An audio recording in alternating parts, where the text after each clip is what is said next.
خان صاحب کو بنی گالا سے لے جا کے دوبارہ وزیر اعظم کے گھر میں یا دفتر میں پہنچا دے اور فوج دوبارہ سیاسی کردار ادا کرے، تو آپ بتائیے کہ کون آئین کے ساتھ کھڑا ہے؟ ہم تو کہتے ہیں کہ اگر فوج کہہ رہی ہے کہ ہم نے سیاسی کردار ادا نہیں کرنا تو بہت اچھی بات ہے۔ عمران خان صاحب کہہ رہے ہیں کہ نہیں، آپ نیوٹرل نہیں ہو سکتے، آپ اس حکومت کو نکالیں۔ بار بار وہ فوج کو مخاطب ہو رہے ہیں کہ آپ اس حکومت کو نکالیں اور آپ مجھے دوبارہ وزیر اعظم بنائیں۔ تو میرا خیال ہے کہ یہ تو کوئی جمہوری انسان تو ایسے اوپنلی بات نہیں کر سکتا۔ جی الیکشن جب بھی ہوگا انشاءاللہ آپ دیکھیں گے کہ قوم فیصلہ کرے گی، کھرے اور کھوٹے کی جو اس میں تمیز ہے وہ قوم کے سامنے آئے گی۔ اور جوں جوں دن گزر رہے ہیں عمران خان صاحب کا جو میک اپ ہے وہ پورا اترے گا، دھلے گا، اور جو ان کا اصل چہرہ ہے وہ قوم کے سامنے آئے گا۔ جی چوہدری صاحب، کوثر قاسمی سما ٹی وی سے، آپ نے بھی تھوڑی دیر پہلے کہا کہ الیکشن قبل از وقت تو امکان آپ نے ختم کر دیا، ساتھ ہی آپ نے کہا کہ اگر اپنے وقت پہ ہوئے یا جب بھی ہوئے تو اس سے مراد کیا لی جا سکتی ہے کہ کیا اکانومی کی جو سچویشن ہے ملک کی اس کو اگر سامنے رکھا جائے تو کیا یہ ممکن ہے کہ قائمی طریقہ بھی ہے کہ اسمبلی کی مدت کو 6 مہینے کے لیے ایکسٹینڈ کر دیں؟ کیا حکومت اس حوالے سے بھی سوچ رہی ہے، خصوصاً جو معاشی صورتحال ہے؟ دوسرا بھی آپ جنیوا میں تھے، میاں صاحب بھی وہاں پہ تھے، وزیر اعظم صاحب بھی تھے، مریم بی بی کے حوالے سے ایک فیصلہ ہوتا ہے کہ ان کو واپس ایز اے آرگنائزر سینئر نائب صدر بطور ان کو بھیجا جائے گا وہاں پہ۔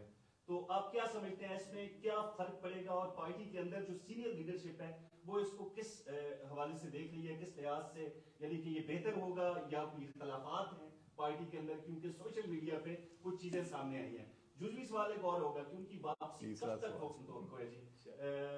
یہ اگلے 10 روز میں سننے میں آ رہا تھا کہ وہ واپس جائیں گی یا اس میں کچھ عرصہ لگ سکتے ہیں؟ جی میری کل ملاقات ہوئی تھی نواز شریف صاحب سے اور مریم نواز صاحبہ سے، تو انہوں نے یہی کہا کہ انشاءاللہ 10 ایک روز تک ان کی واپسی متوقع ہے۔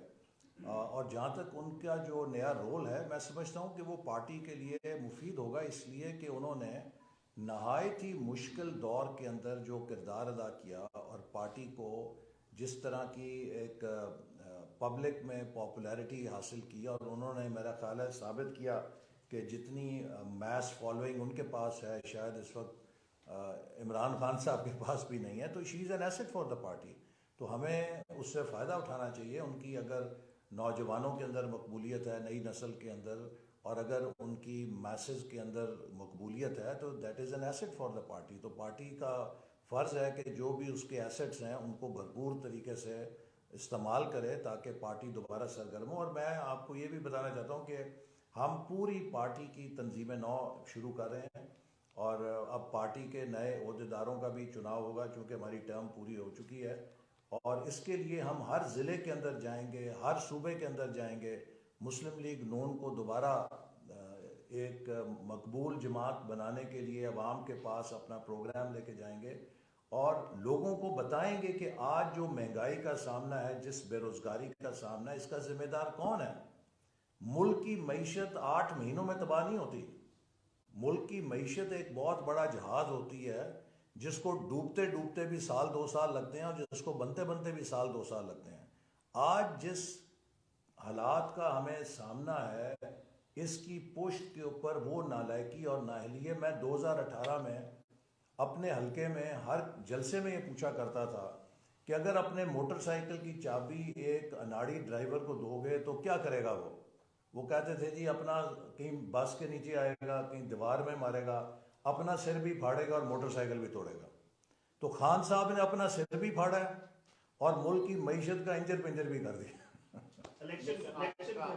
جی الیکشن جب بھی ہوں گے، جیسے میں نے کہا کہ آئین کی روشنی میں جب بھی الیکشن ہوں گے، ہم انشاءاللہ تعالیٰ بھرپور طریقے سے اس میں جائیں گے اور کامیابی حاصل کریں گے، چونکہ جو اس وقت معاشی اصلاحات ہم کر رہے ہیں ان کا تسلسل پاکستان کے لیے ضروری ہے۔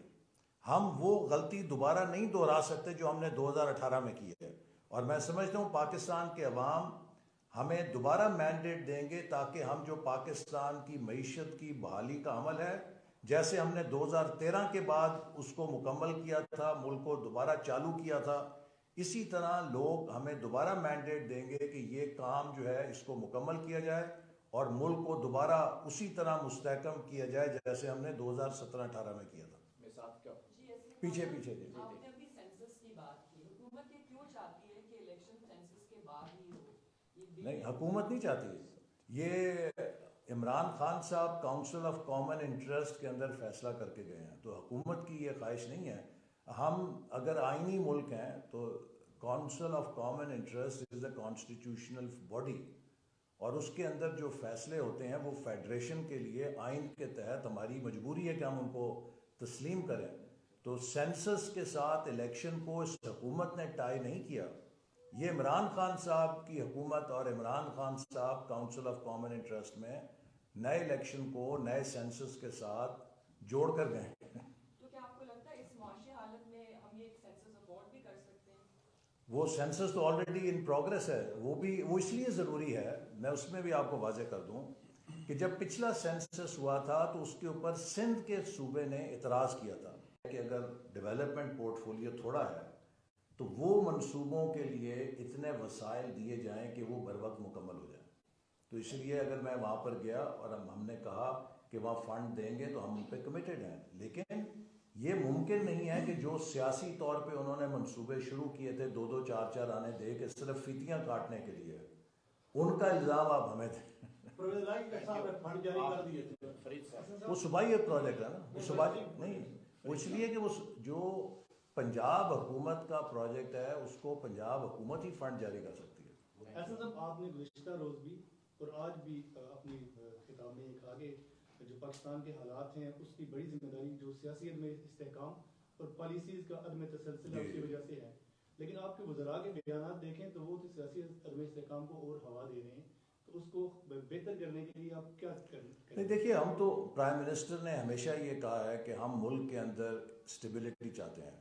پرائم منسٹر جب لیڈر آف اپوزیشن تھے انہوں نے نیشنل چارٹر آف اکانومی کی بات کی تھی, اور آج بھی ہم سمجھتے ہیں کہ اگر پاکستان نے اپنے ان مشکلات سے نکلنا ہے, اس معاشی گرداب سے نکلنا ہے, تو ہمیں اگلے 10 سال کے لیے مضبوط استحکام چاہیے.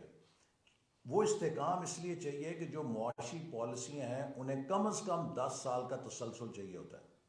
اگر آپ ایک decade long stability and continuity of policy ensure نہ کریں تو آپ کی بہترین پالیسیاں بھی فیل ہو جاتی ہیں. ہمارا ہمسایہ ملک ہے, چاہے کانگریس کی حکومت رہی چاہے بی جے پی کی حکومت رہی, کوئی حکومت 10 سال سے کم نہیں رہی. بنگلہ دیش میں دیکھ لیجئے, وہاں پہ 15 سال سے حکومت چل رہی ہے.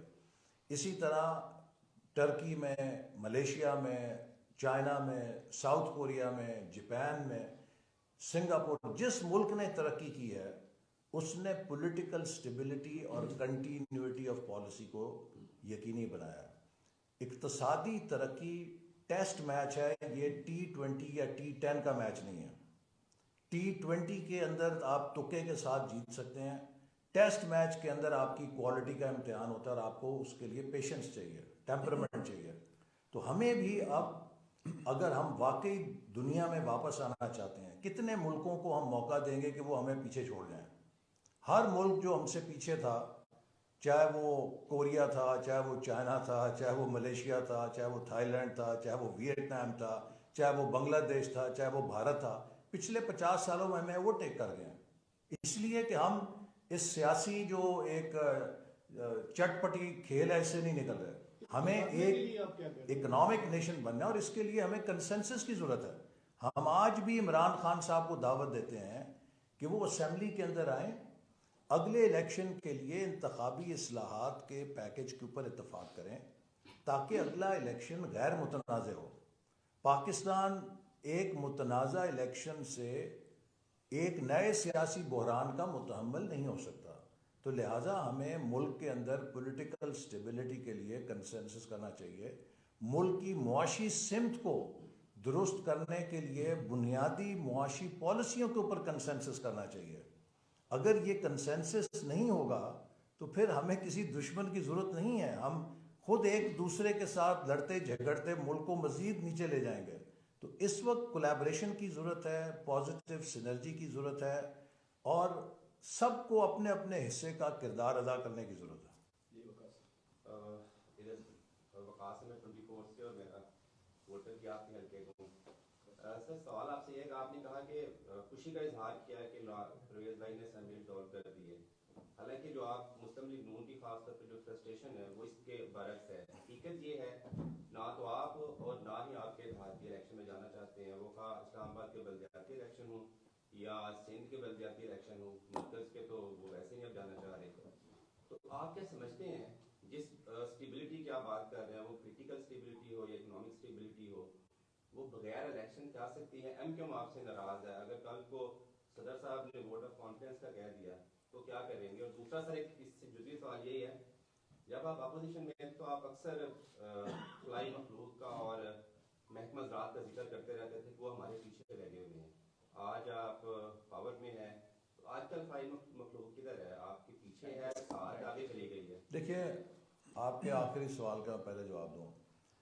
ہماری جو جد و جہد تھی ووٹ کو عزت دو کا جو نواز شریف صاحب کا نعرہ تھا, اس کا بنیادی مقصد کیا تھا کہ پاکستان میں آئین کی بالادستی ہونی چاہیے, پاکستان کی اسٹیبلشمنٹ کو سیاست سے علیحدہ ہونا چاہیے, اور پاکستان کے جمہوری نظام کے اندر غیر جمہوری مداخلت نہیں ہونی چاہیے.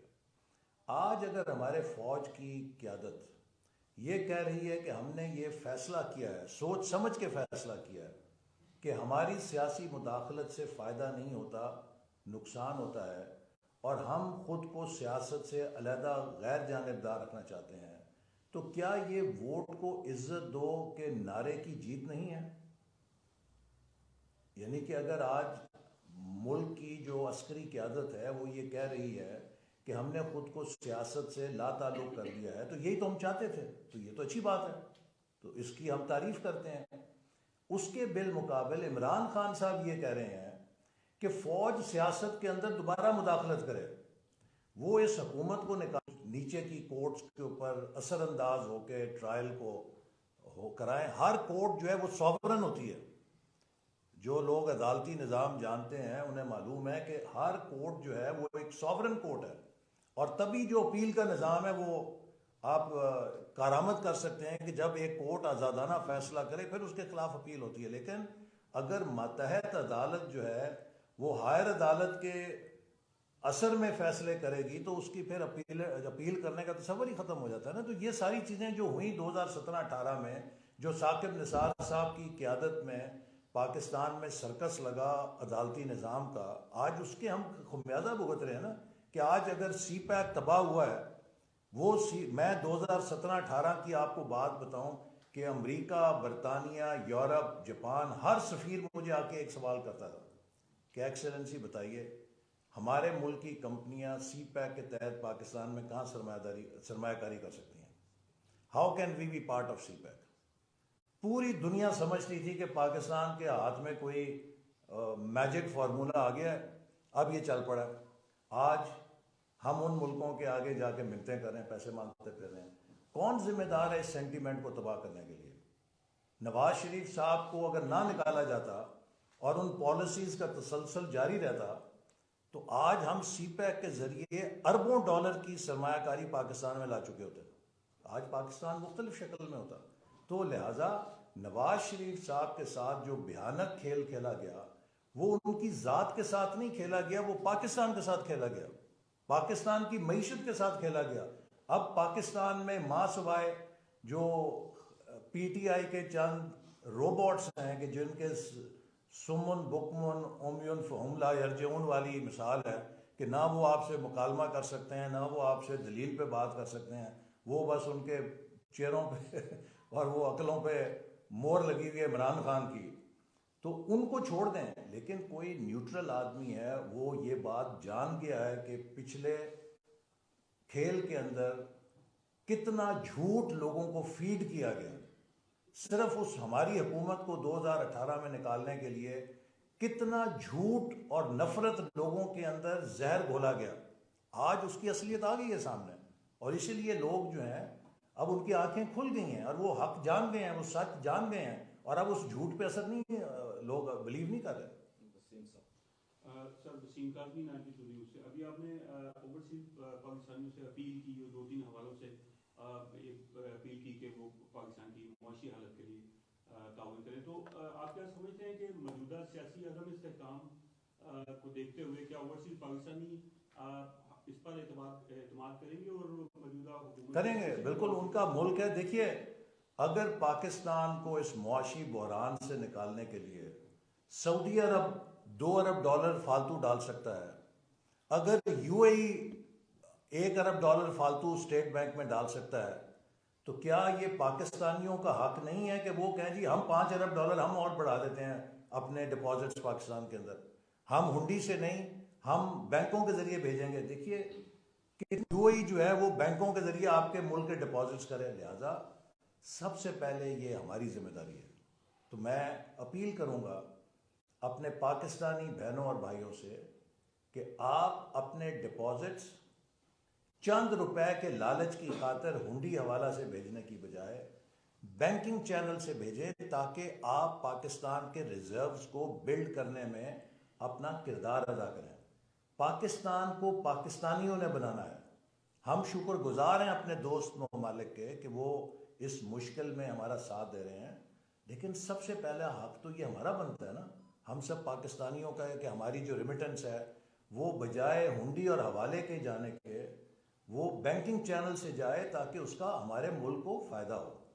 ٹھیک ہے, تھینک یو. ایک اور جس سے کہ عبد المجید میرا نام ہے, میرا تو صرف پنجاب اسمبلی کے حوالے سے یہ ہے کہ نور لیگ کی قیادت یہ کہتی تھی کہ ہم پنجاب میں آئے ہیں اور آپ پنجاب جیت کے جائیں گے, تو آپ کو پتہ ہے کہ بڑی شکست ہوئی ہے. تو کیا شکست ہمیں ہوئی ہے کہ دوسروں کو یہ کہ ہم تو جیت گئے ہیں کہ ہماری مخالف حکومت ختم ہو گئی ہے.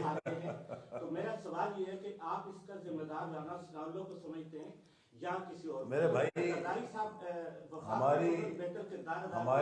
لیکن پنجاب میں کیا انہوں نے کردار ادا نہیں کیا؟ ہماری چال کامیاب ہوئی ہے. ہمیں PTI کی حکومت سے پنجاب میں نجات مل گئی ہے. پنجاب کے عوام اس لوٹ مار سے آزاد ہو گئے ہیں.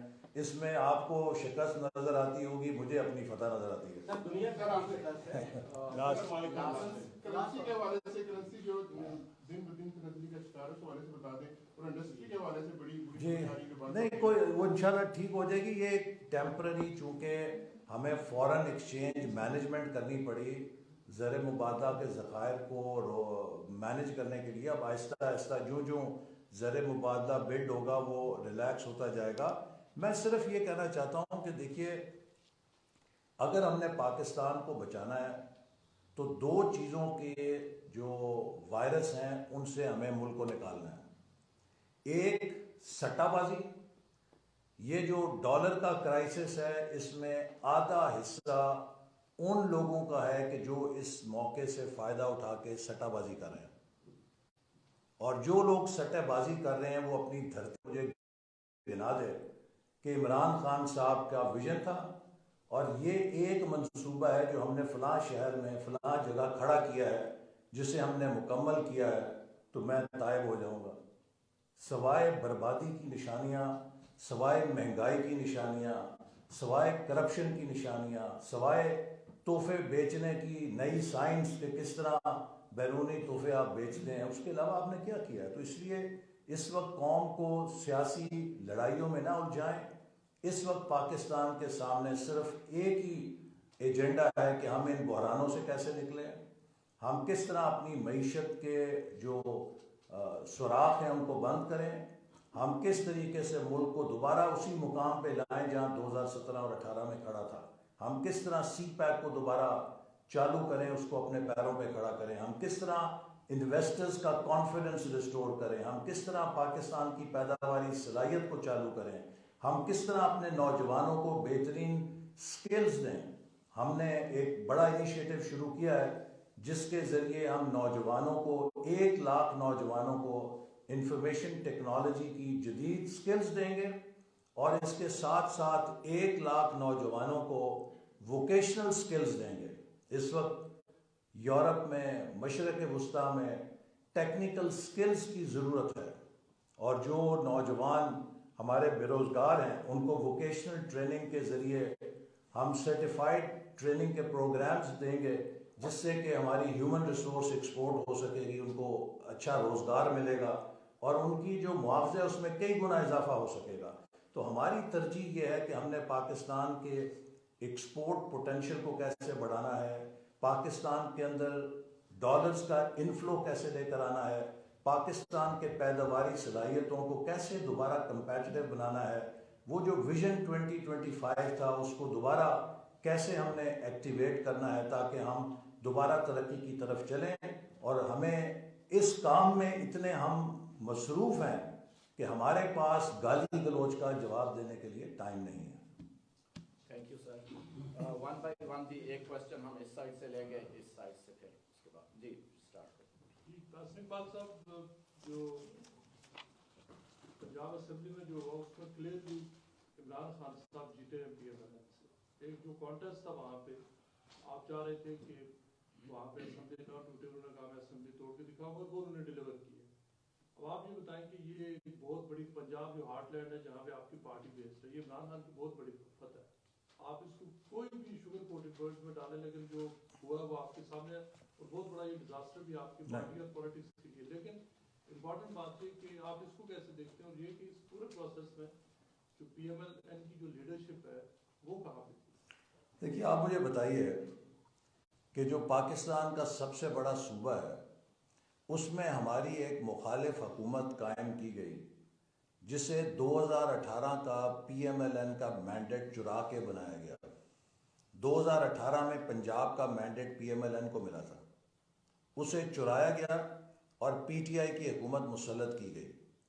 اس کے بعد جب وہاں حکومت تبدیل ہوئی تو سپریم کورٹ کے ایک ایسے فیصلے سے PTI کی حکومت دوبارہ بٹھائی گئی کہ جس کے اوپر قانونی ماہرین کے تحفظات ہیں کہ ایک ایسا متنازع فیصلہ ہے جس کا ریویو ابھی تک پینڈنگ ہے سپریم کورٹ میں. ٹھیک ہے, تو لہٰذا وہ حکومت کے جو پنجاب کے وسائل بے دریغ لوٹ رہی تھی دونوں ہاتھوں سے, اگر وہ حکومت آج چلی گئی ہے اور ختم ہو گئی ہے تو اس میں مسلم لیگ نون کی ناکامی کیسے ہے؟ میں سمجھتا ہوں کہ یہ تو PTI کی ناکامی ہے اور شاید یہ ہماری ایک سیاسی چال کی کامیابی ہے کہ ہم نے PTI کو خود اپنے ہاتھوں سے مجبور کر دیا ہے کہ وہ اپنی حکومت ختم کر بیٹھے ہیں. آپ مجھے بتائیے کہ اگر پنجاب میں PTI کی حکومت الیکشن تک برقرار رہتی تو اس کا انہیں سیاسی فائدہ تھا, یا وہ اب فارغ ہو گئے ہیں اور وہاں پہ ان کی حکومت کی جگہ نگران حکومت آ جائے گی تو اس کا انہیں فائدہ آئے گا. تو یہ ایک PTI نے خود اپنے پیروں پہ کلاڑی ماری ہے, ہمیں خوشی ہے. وہ کہتے ہیں کہ جب کوئی دشمن, نیپولین کا قول ہے کہ never interrupt your enemy when he is making mistakes. So this was not a mistake. I think they made a blunder and we are very happy. سر آپ نے منصوبوں کی بات کی ہے, جب سے آپ نے اپنی وزارت کا چارج سنبھالا PTI کے دور حکومت میں شروع کردہ منصوبے آپ نے یہ کہہ کر بند کر دیے کہ میں پہلے خود وزٹ کروں گا. کون سے؟ جیسے ضلع اور جیل روڈ ہے, بیال القیانی صاحب اور زید شرازی صاحب کی درخواست پر آپ وہاں پر تشریف لائے, آپ نے لائیو پریس کانفرنس میں وعدہ کیا آپ نے فنڈ دیں گے, آپ نے فنڈ نہیں دیے. لوگ پریشان ہیں, وہ سوال کر رہے ہیں کہ سر یہ ہمارے ساتھ زیادتی ہوئی ہے. ہم کر رہے ہیں. دیکھیے پچھلی جو PSDP ہے اس میں جو PTI حکومت ہے وہ اس نے حجم جو ہے گھٹا دیا. میں نے آپ کو بتایا کہ 4 سال پہلے 1000 ارب کا تھا اور اب انہوں نے جب چھوڑا ہے تو 550 ارب کا تھا, اور اس میں وہ ٹوکن ایلوکیشنیں کر کے لاتعداد منصوبے شروع کر گئے ہیں. ٹوکن ایلوکیشن یہ ہوتی ہے کہ اگر ایک منصوبہ 1 ارب روپے کا ہے, آپ اس کے اندر 1 کروڑ روپیہ رکھ کے اس کا کھاتہ کھول دیں اور اس سے وہ منصوبہ نامکمل ہوتا ہے, وہ ڈیلیز کا شکار ہوتا ہے اور کاسٹ اوور رن ہوتی ہے. تو ہمارے پیش نظر یہ ہے کہ اگر اس کی پروڈکٹیوٹی کا ہے, حکومت اس کے حوالے سے بھی ایگریکلچرل پروڈکٹیوٹی اور انڈسٹریل پروڈکٹیوٹی کو بڑھانے کے لیے اقدامات اٹھا رہی ہے جس کے نتیجے میں ہم دنیا میں مسابقت پیدا کر سکیں گے. ہمارے پاس محدود مدت ہے. ہم نے ویژن 2025 کا پروگرام شروع کیا تھا اور مجھے خوشی ہوئی کہ میں پرسوں جب کیمبرج یونیورسٹی میں گیا تو وہاں پہ ان کے انسٹیٹیوٹ فار مینوفیکچرنگ کے جو سربراہ تھے انہوں نے کہا کہ پاکستان کے ویژن 2025 جیسا ترقی کا روڈ میپ ابھی تک میں نے کسی ملک کے پاس نہیں دیکھا. تو ایک ایسا روڈ میپ جس پر ہم کامیابی کے ساتھ عمل درآمد کر رہے تھے، اور 2017-18 میں ہمیں دنیا یہ کہہ رہی تھی کہ ہم ٹاپ 20 اکانومیز میں آ جائیں گے، ایک مومنٹم بن گیا تھا، ایک سینٹیمنٹ بن گیا تھا، ایک کانفیڈنس بن گیا تھا۔ 2018 کی تبدیلی نے اس کو کریش کر دیا، اور آج جو ملک کے معاشی حالات ہیں ان پر کوئی یہ کہے کہ اس حکومت نے پاکستان کو بدحال کر دیا ہے، تو میں سمجھتا ہوں کہ اس کی مثال ایسے ہی ہے کہ جیسے کوئی ڈرائیور بس کو کھائی میں گرا کر سائڈ پہ کھڑا ہو کر یہ پوچھے کہ یہ بس کو کس نے نیچے گرایا کھائی کے اندر۔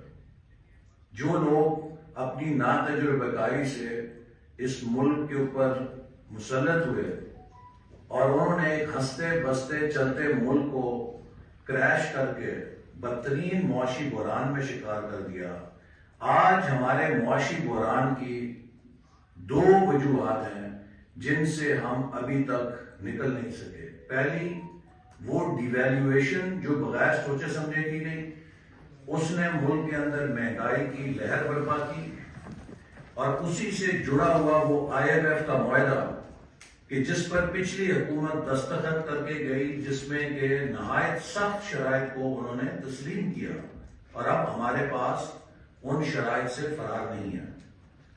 دوسری چیز، پچھلی حکومت نے پالیسی ریٹ کو ڈبل کیا، اور اس پالیسی ریٹ کو ڈبل کرنے سے یکایک پاکستان کے قرضوں کی ادائیگی کا بوجھ 1500 ارب روپے سے بڑھ کر 4500 ارب کے اوپر پہنچ گیا ہے۔